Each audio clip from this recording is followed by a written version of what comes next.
in the business world, we figure out how to practice the skills to help us be our very best. And in your industry, I would imagine being present, being able to listen, being able to be non-reactive, to work with the stress of other people, to regulate your own emotions, to regulate your own activation level, and to be calm, to be confident, to be kind.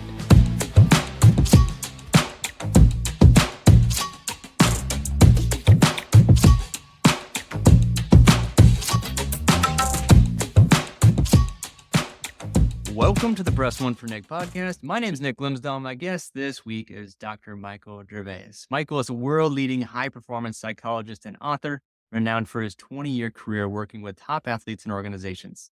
He's a sought-after expert in the mental aspects of peak performance, and his clients are no joke. They include Super Bowl champions, Olympians, Fortune 50 CEOs, and Dr. Gervais also hosts the highly successful and highly recommended Finding Mastery podcast. It already has over 25 million downloads, which is pretty awesome. And his new book, The First Rule of Mastery, published by the Harvard Business Review Press, was released just a month ago, and it's already the #1 new release in occupational organizational popular psychology.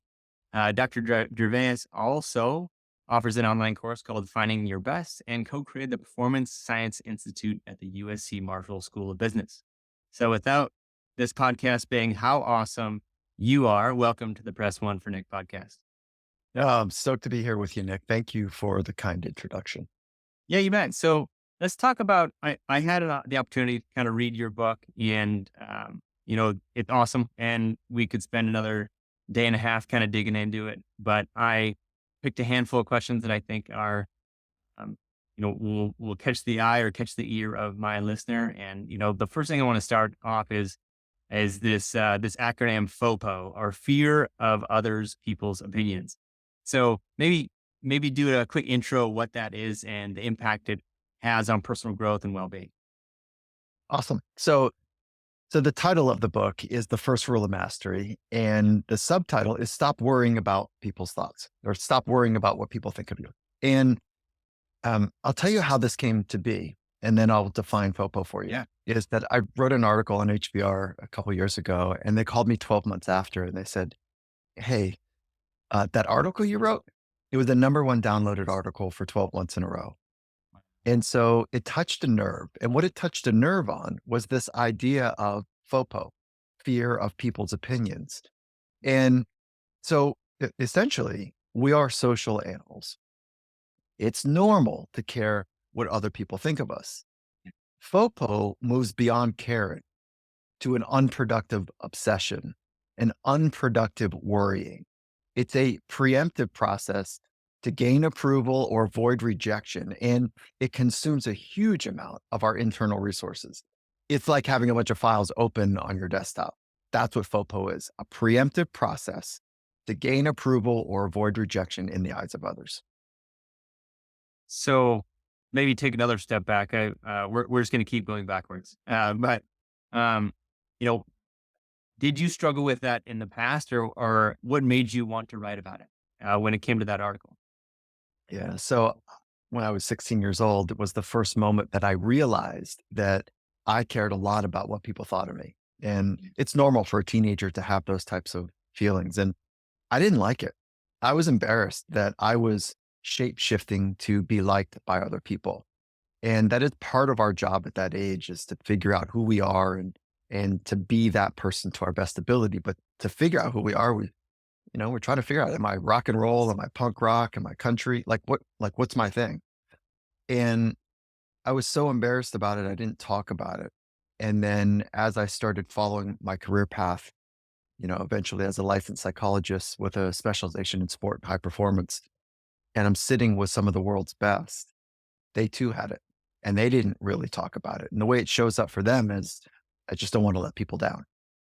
I don't want to look stupid. It's hard for me to go for it, because it's hard to be coached by some of these folks that are so aggressive and critical, and let alone making a mistake in millions of people. I feel tight. And so I felt the same thing as a 16-year-old kid. I just felt tight when other people were just looking at me, and I was making up a story about what they might be thinking of me. So that's in essence what the worry was about. I was worried about what they might be thinking of me. I don't really know what they're thinking of me.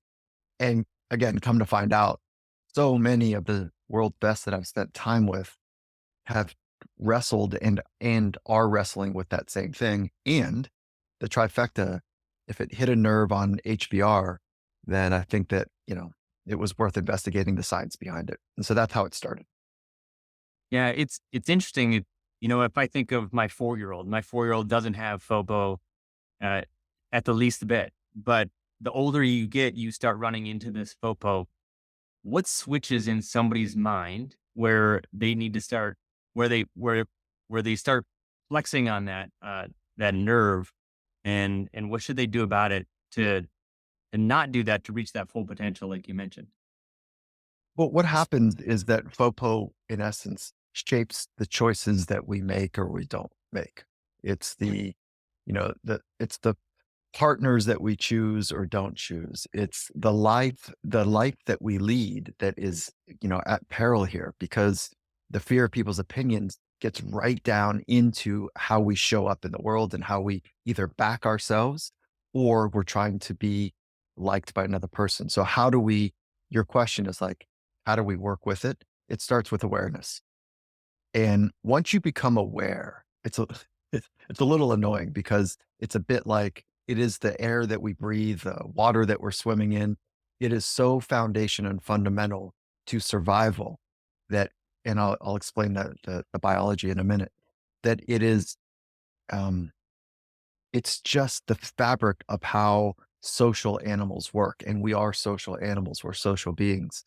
And so how do we work with it? The first step is to be aware of it. And maybe for some of your community folks, or folks in your community that are fully enlightened, this is not a book for them. If they are sociopaths, it's probably not a book for them either. So for the rest of us, it's something that we're trying to figure out. Where do we fit? How do we fit? Do I belong? Do I matter in the eyes of others? Here's why it's so powerful. A couple 100,000 years ago, you and I were in the tribe. And if we screwed up, if we underperformed, if we are a distraction to, the health of the tribe, the elders are going to pull us aside or publicly say, "Hey, Nick, Mike, you guys, I don't know what you're doing. You're on warning now." And we're like, "Well, whoa, okay." And if we stay with the same behavior, so that should increase some fear, like, "Whoa, am I getting kicked out here?" Because getting kicked out was a near death sentence. Mm. And so if we actually got kicked out, maybe you've got a spouse and I've got an uncle and a cousin and a couple, whatever friends, and we're all kind of this mini little tribe and we all get bounced out. They're like, "Oh, if you're getting bounced out, I'm going with you." Now there's 8 of us, let's say. It's too much to fend, to forge, to fight, to hunt, to gather, to take care of each other, from, the stalking saber-tooths and wildebeest to the warring tribes. It's too much. We need the power of the tribe to survive. So getting kicked out, getting rejected is a near death sentence. And that was true 200,000 years ago ish, but it's not necessarily true now. But the mechanism of the ancient brain is still wired to tap in, to try to figure out if we're okay in the eyes of others. So that's what's happening. Ancient brain, modern times, and the crux of it is this obsession about what are they thinking of me? Because if they don't like me, man, that's tapping into some primal stuff of being kicked down the tribe. And then it's completely flamed with social media, with this Yeah. obsession of performance and how we look and how we rank in the eyes of other people. And so the path through it is awareness. That's the first path. The second path through is, actually, let me pause on awareness. There are 3 best practices according to research that help increase awareness. And then you say, becoming aware of what? Well, aware of your thoughts, aware of your feelings, aware of your emotions. So that's aware of your inner life, and being aware of how your thoughts and emotions work. When thought 1 and 2 and 3, when you're entertaining those thoughts, what emotions, naturally extend. And until you become aware of how your inner life works, you end up getting whipped around by the external world. So awareness is of your internal world, thoughts, feelings, and emotions. And then also awareness of your external world. And when you become more aware of the triggers for certain thoughts, let's say, and the um, the extension of those thoughts, which is the emotional experience that you're having, when you become aware of them, you can do something with them. If you're unaware, it's like you're just in the rapids of life, and it's overwhelming. It feels like you have to think, move, do faster than than maybe you're trained or capable of. Kind of the fear of the rapids, if you will. And what ends up taking place for folks is that's so unsettling and uncomfortable that we end up looking outside of ourselves to blame why we feel the way we feel.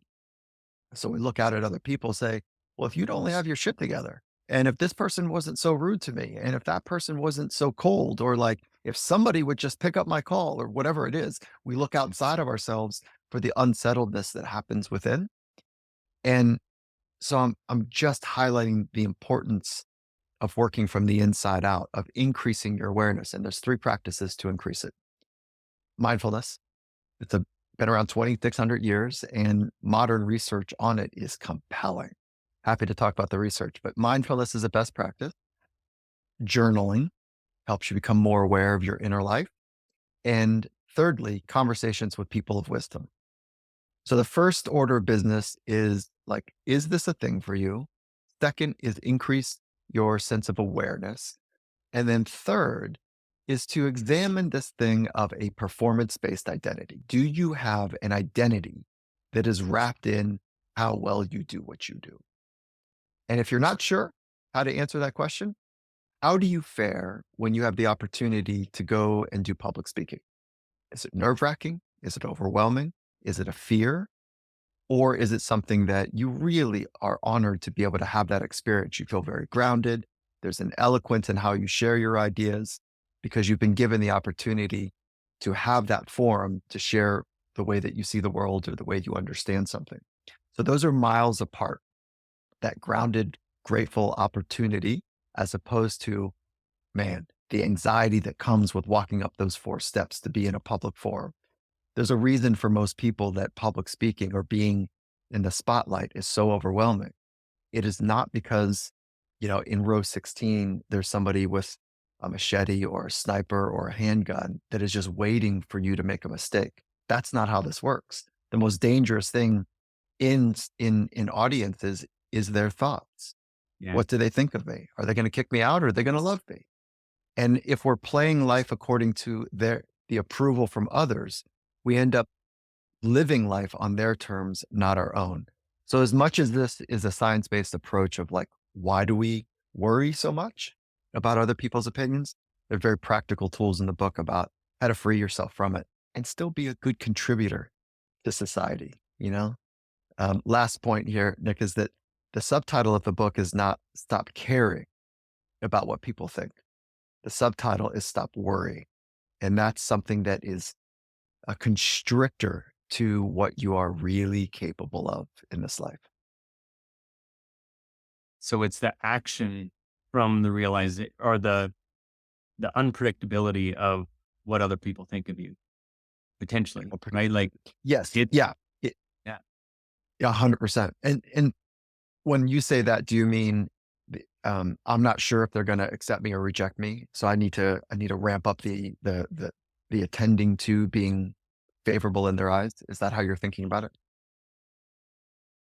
Yeah, it's exactly what I was thinking. Or no, if I was going up to, if I'm jumping up on stage, I've told the story before, but I'll say it again is, my very first time I was up public speaking was in what, 9th grade, I think, 7th, 8th grade, something like that.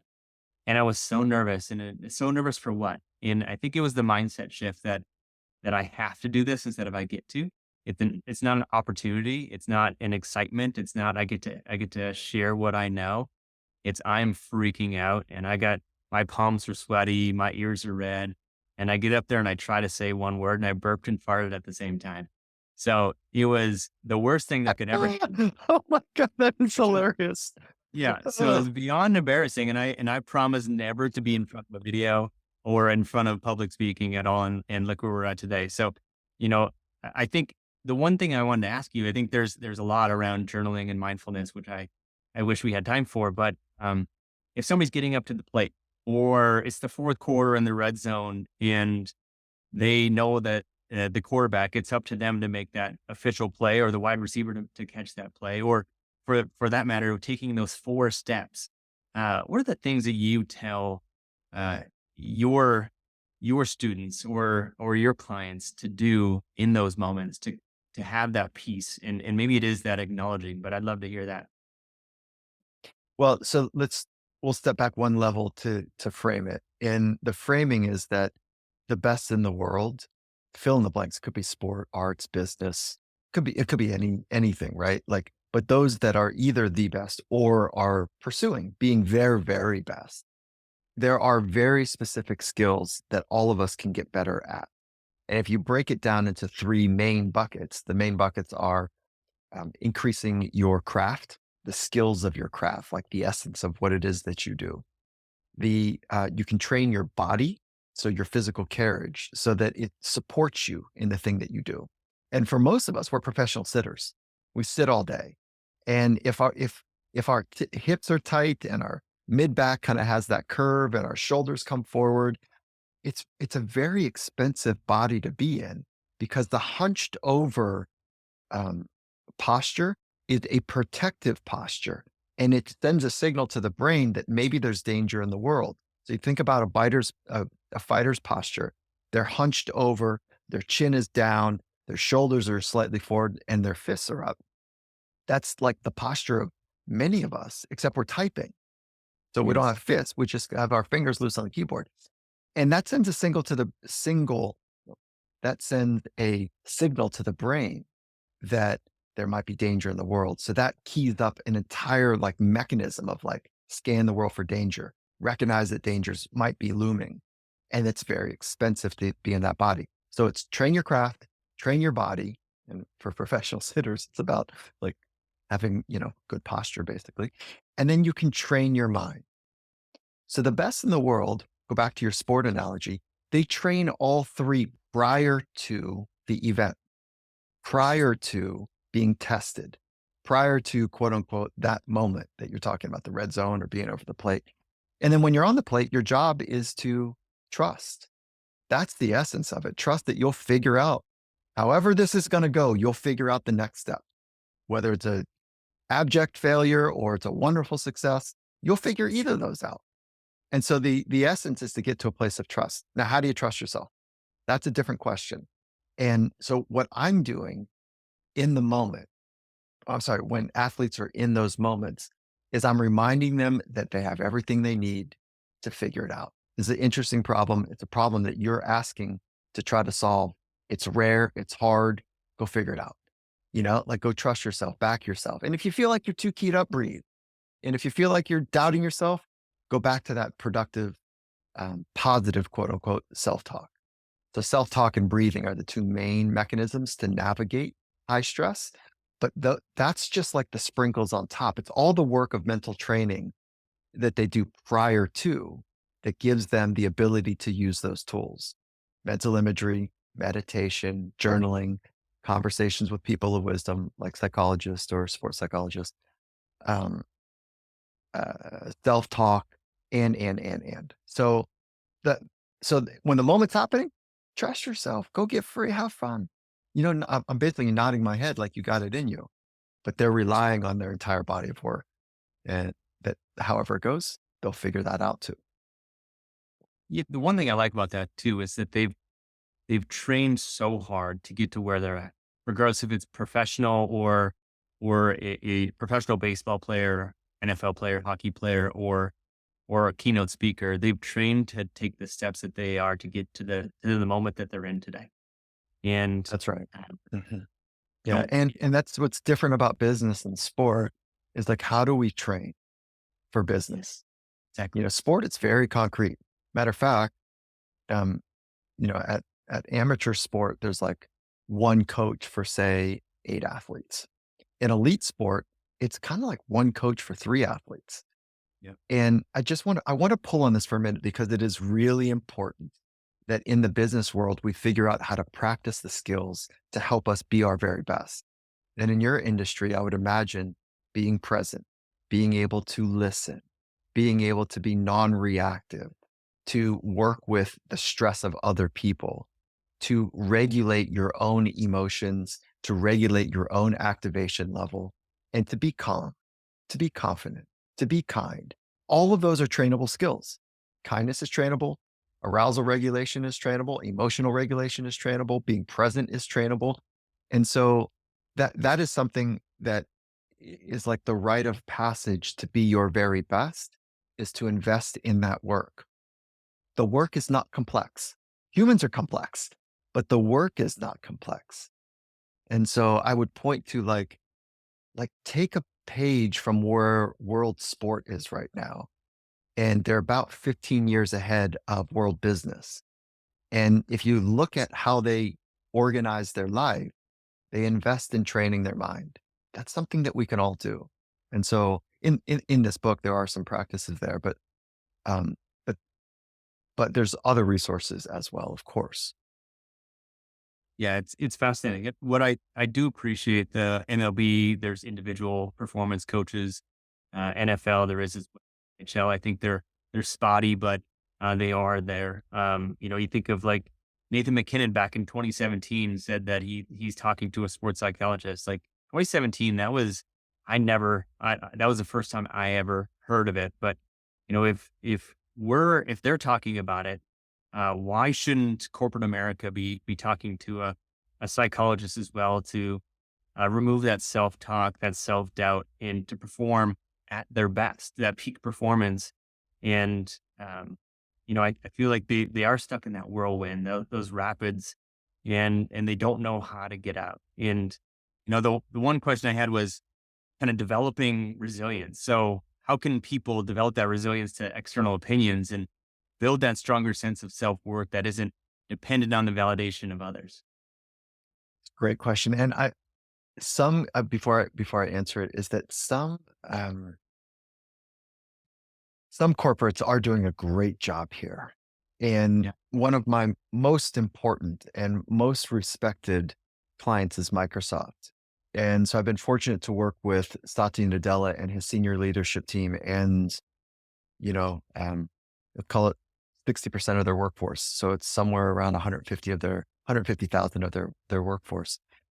Um, they're deeply investing in the psychological skills during work hours so that people can meet the demands of the stressful environment they work in. They are they are making a radical commitment, and there are companies like this. So I hope your community, folks that are leading or have a position of leadership and or are, managing or are actually on the front line, that they are recognizing that world's best are figuring out this solution. And if your company's not going to provide it, make an investment yourself in it. And it's an investment of time more than it is money at this point. And so I just want to just call that out, that it is happening, and we need our community, we need to take care of ourselves. If our business isn't going to do it for us, we need to take care of ourselves. Okay. So to your question about resilience, I think we simply need to recognize that you are worthy exactly as you are. You are not your grade, whether that's an A or an F. You are not your job. You are not your age. You are not your marathon time. You are not your place on the org chart, your relationship status, your gold bars, or I don't know, your prison bars. That's not who you are. You have an inherent value, and it is not conditioned on anything that you've done. That's where the trap is. So it's not conditioned by how virtuous you have been or how many mistakes that you've made. Your virtue and your failures are not factored into the calculus of your value as a human being. Your value stems from your being, not your doing. So how do we work with the resilience and building resilience? Is it starts with a deep, rich understanding and a commitment that I value because I breathe. I value because I'm here. That's where my value comes from. And I'm leaning into my very best ability, and I'm doing my very best. And I'm trying to figure it out. So when something doesn't go well, it's not a referendum on my identity. It's an opportunity for me to learn from it. And unfortunately, where the stress of where resilience starts to break down. Okay, hold on. As I said what I just said, people at their core go, yeah, I know all that. Yeah. That sounds nice. Yeah, I know that. That's of course. But then what ends up happening is when they are about to walk on a stage or do something public or are in a job interview, say, is that they start to tighten up, and they tighten up because they haven't fully committed that I fucking matter because I'm here and I'm trying and thank you. And I'm in it with you, as opposed to, um, oh man, don't blow it. Don't look stupid. Don't let people down. People are counting on you. All of that is about your identity. It's about a reflection of how well you do something is the equation to who you are. That will never hold up.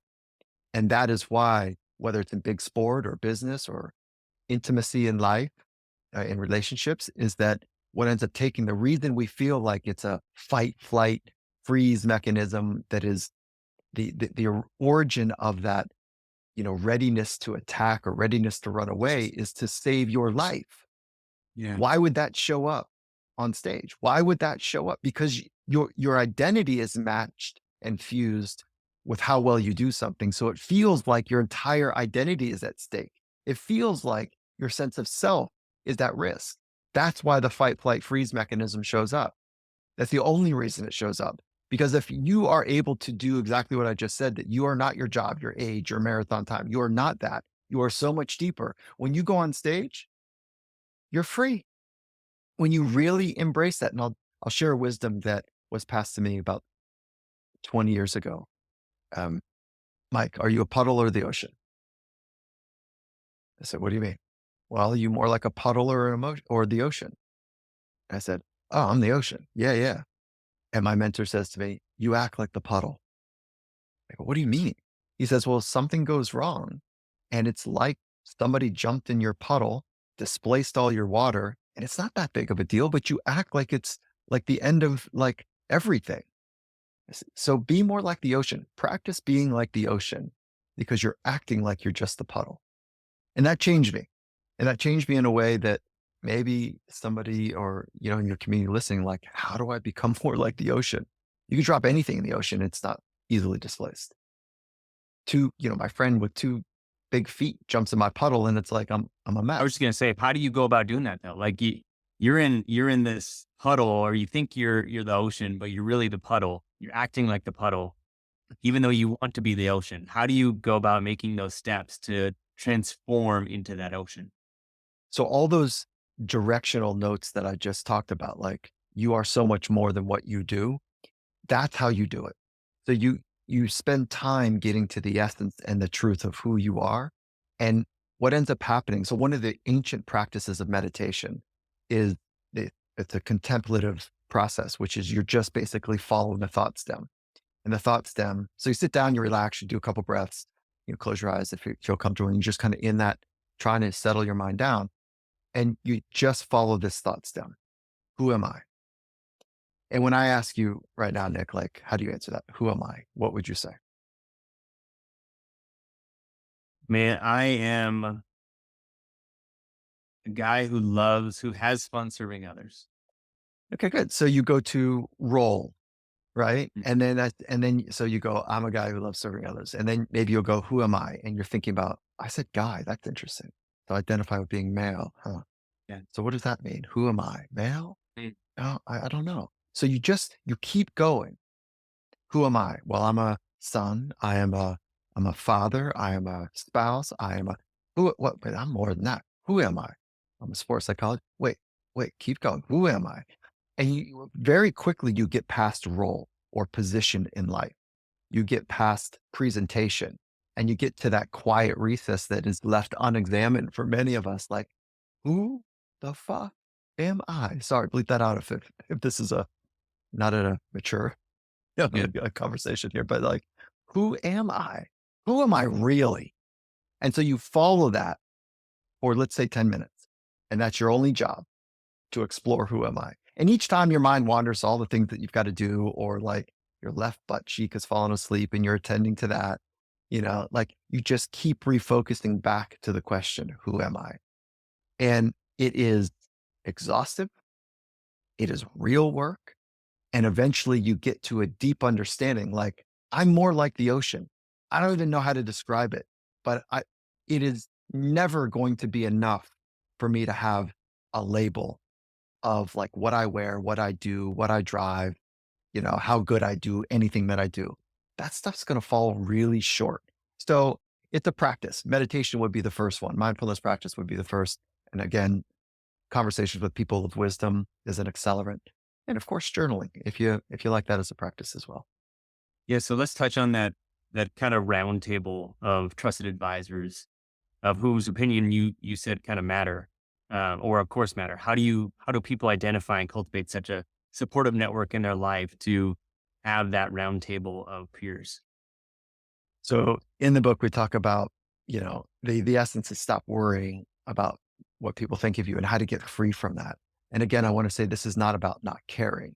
It's knowing whose opinion you care. And so I just needed like a visual. I'm a visual person. So this idea of a round table. And for me, there was 8 chairs. And this is not easy to do because you are excluding a lot of people that you know.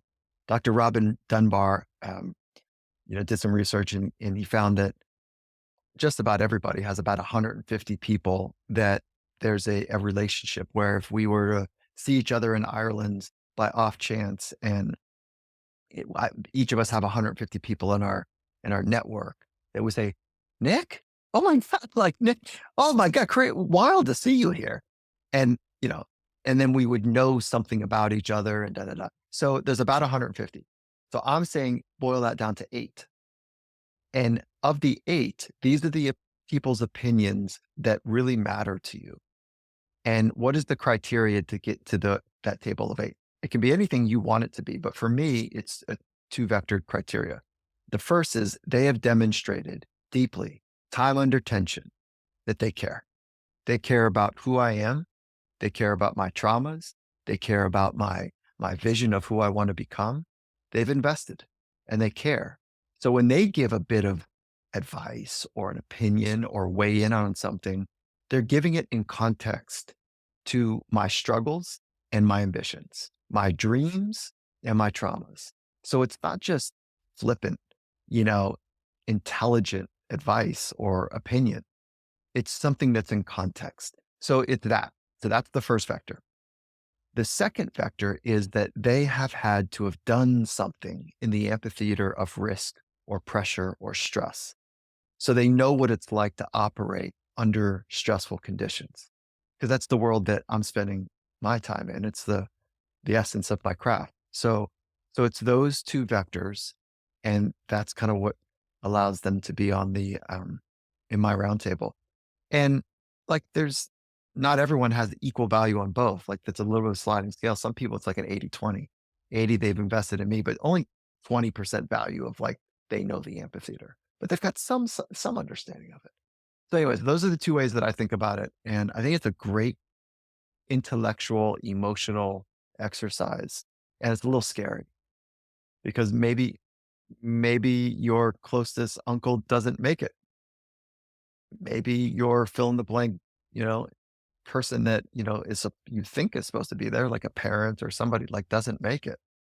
And so that part is hard, but I think it is, it's an exercise that's worth doing because now you know, when you're off balance or you're uncertain or you feel like a puddle that you go to those 8 and you're like, hey, I got something, or one of those 8 at least. And you say, can I pull up? I got something I got to work through with you.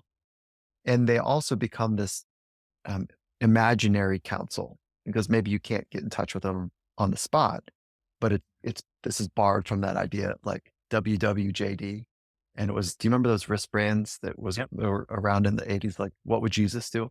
It's kind of like, what would fill in the blank person on your council do?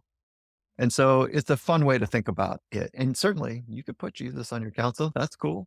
There's lots of people that you can put there. They don't have to be alive, but Right. it is kind of nice when you can actually physically talk to somebody. Yeah. That is, I love that. Maybe it's there's such power in that too, because you are absolutely vulnerable and it isn't uncomfortable. And the conversations that you're potentially having, hopefully you're having with those people. The more discomfort that I've had in my life equaled more growth, because I've humbled myself in those moments. And I said, I don't know everything, or I'm struggling with this, and I need to lean on others, and not on just on my own understanding, because I can't figure this out on my own, or I want to grow faster than I can, and maybe I'm just not ready for it. So there's a lot of power to that. So I appreciate that. Maybe it's WW. What would your roundtable do? Maybe you need to Yeah, create. right, right. Yeah, yeah, I Yeah, love that. That is awesome. Nick, can I ask you a question? yeah, of course. Do you recognize FOPO in your life and like this worry about how you're gonna be perceived by other people? Is that something that rings true for you as well? Yeah, well, let me give you a great example. So when I started this podcast, I got 330 some episodes in. I would say the first 10, 12, 15, 20, 25 episodes, if I'm being honest, like it was uncomfortable. I can talk to you when I'm face to face. I can talk to you on Zoom, but the perception was this thing was going to get recorded, and this thing was going to get out in public, and immediately what would people think? And what happens if they don't like it? Man, I don't like the sound of my voice when it comes out in the recording. And what happens if I don't ask the right question? What happens if I'm not prepared, or it doesn't come out right, or nobody listens? And so there was a lot of that. The first few handful, 20 episodes, I would finish the podcast episode, and I'd walk upstairs and my armpits would be sweaty. And I'm like, this is stupid. Like I am not, this is not who I am. And I just need to change and enjoy the process. And if I kept doing that, the world stopped, or the podcast stopped on average at episode number 7. And maybe that's why. Maybe they just need to get past that hump of just getting in the reps. The more that I did it, and the more I look back at the tape, you think of professional athletes, they always look at their tape, especially the specialized. You think of their, you know, the NCAA just picked the top 4 people to be in the playoffs. You know, all of these top athletes have these individual coaches. If it's a kicker, the wide receiver, the nose guard, they all have these individual coaches, and they all look at tape. Um, I finally got uncomfortable and I started looking at my own tape. And the more I started looking at my tape, the realized that I said ums and ahs, you didn't knows. My questions were weak, and I wasn't really enjoying the process. So to answer the question, absolutely. Yeah, that's cool. So I was with the Seattle Seahawks for 9 seasons, and there was like 6 to 8 like absolute heavyweights in on the team that they were the quote unquote stars of the team.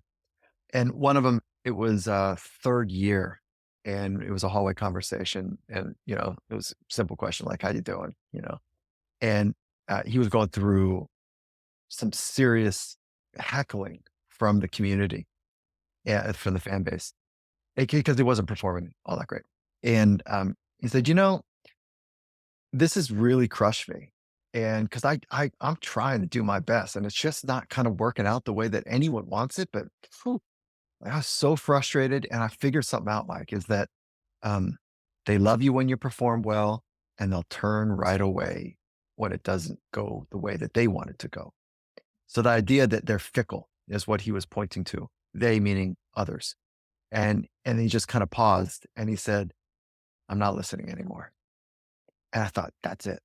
So that's the like once you get to a place where you really meet yourself Mm. based on some sort of suffering and pain that you're experiencing, do you have that type of like honest commitment to do it differently? Whether it's sweating through your pits on episode, 1 through 14, let's say, um, or it's the 80,000 people booing you, or like on social media, the millions kind of snickering or like blaming you, that this is the pro athlete, that at some point in our lives, it's just too much. And I think many of us are really close to that.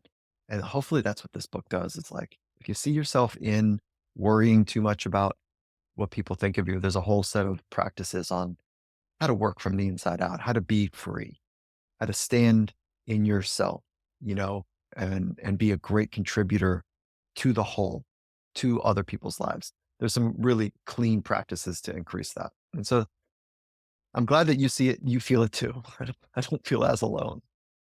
Yeah, I think the more honest conversations we have with ourselves, the more honest conversations we can have with others.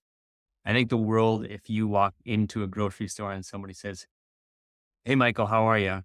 And immediately the first reaction is, "Yeah, I'm good. Hey, how are you?" But reality is, there is a chance, a probability that something's not going according to plan, or the kid has a D minus in science, or you're having an argument with your spouse, or work's not going according to plan, and you're working too many hours. So I think that we just need to be more honest and have more genuine conversations to get back to the truth instead of just walking through the mundane and still being in the whirlwind. I think that that reflexive, good, how are you, is dangerous and it serves a purpose. And so knowing, like if they're on one of your eight, then it's like, oh, we got to talk. Yeah. They could be right on the outside of the eight. And that's probably a person that maybe there's another kind of, I don't know, 30 people on the outside of the table. They're not the inner sanctum, but they're close, you know? It's like those are the people in those moments that you would say, um, I want to give you an honest answer, but I know we're in the grocery store. And it's just enough of a tell. Like if they really care, they'll say, whoa. And if they don't really care, they're busy or whatever, they'll go, oh, I know what you mean. Yeah. Hard times, huh? And as they're kind of going to pick up the next piece of fruit that they're buying. So you can check, there's ways to check with people as well. And so anyways, um, Yeah. I No, appreciate that thought as I well. think, yeah, I think let's end it there. I think the one for my listeners, just so I can talk to them for a minute. If you want to learn more about what this fellow's up to, and listen to his podcast, finding the mastery, the book, the first rule of mastery, and of course the course, finding your best, which we'll all include in the show notes. But I think there's a lot to be said of just being fully present with yourself, being honest with yourself, having gratitude, having resilience, working through that process, and enjoying where you're at, and then just doing your best. Right at the end of the day, you can't do any more than that. So it's been a pleasure, Michael, and wishing your book nothing but success. I appreciate you. Thank you, Nick.